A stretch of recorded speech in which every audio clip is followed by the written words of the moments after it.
양평 공공지구 개발 특혜 비리가 가능했던 배경에 윤석열 후보자가 있었다는 양평군은 지난 목요일 1억 8,700여만 원 개발 부담금을 뒤늦게 최종 부과일이었던 2017년 6월로부터 4년 반이 지나서 부과하겠다고 통지한 것으로 드러났습니다. 불과 며칠 전까지도 이익이 남지 않아서 개발 부담금을 영원으로 깎아주는 특혜를 준 것이 아무런 문제가 없다는 입장이었는데 갑자기 공공지구 개발 사업에 지금껏 없던 이익이 새로 발생한 것인지 저는 도저히 이해할 수 없습니다. 국토교통부는 개발 부담금 면탈이 문제가 될 듯하자 전화상으로 개발 부담금 부과를 지시하였다고 합니다. 특혜 행정, 눈치 보기 행정의 배경에 어떤 힘이 존재하는 것입니까? 양평군 공공지구 개발 사업 과정은 각종 의혹의 집합체이며 관료와 업체가 결탁하여 엄연한 범죄 행위입니다. 애초 LH가 공공개발을 하려던 부지를 2011년 7월 양평군이 반대에 무산됐습니다.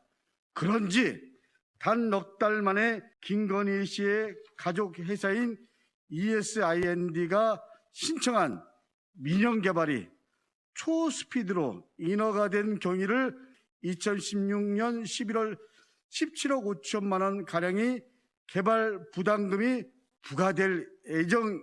이 신청 이후에 석연치 않은 이유로 개발 부담금 산정 방식을 변경해서 17년 6월 개발 부담금을 영원하였습니다. 개발 부담금의 부과 및 징수 권한과 책임은 양평군에 있습니다. 당시 양평군수는 현 국민의힘 국회의원입니다. 이 개발 사업의 시행사인 ISND라는 회사는 아시다시피 윤석열 후보의 처가 가족들이 운영하는 회사입니다. 사업권을 취득한 2012년 11월 22일 당시 대표이사는 최은순, 등기이사는 김건희 씨였습니다. 그리고 김건희 씨는 윤석열 씨와 결혼한 상태였습니다. 특히 지난 2013년 4월부터 2014년 1월까지 윤석열 후보는 양평군을 관할하는 제55대 여주지청장으로 재직하였습니다. 그 당시에 군수는 현 국민의힘 의원입니다. 그리고 현재 윤석열 캠프에 있습니다. 양평경찰서의 다음과 같은 수사를 엄중하게 촉구합니다.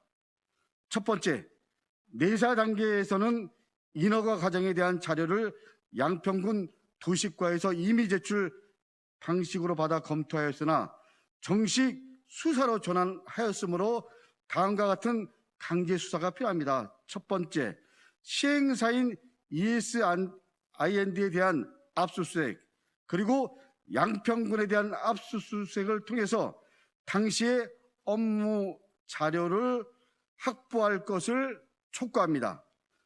두 번째, 대표이사인 최은순 씨, 그리고 등기이사인 김건희 씨에 대한 소환 조사를 촉구합니다.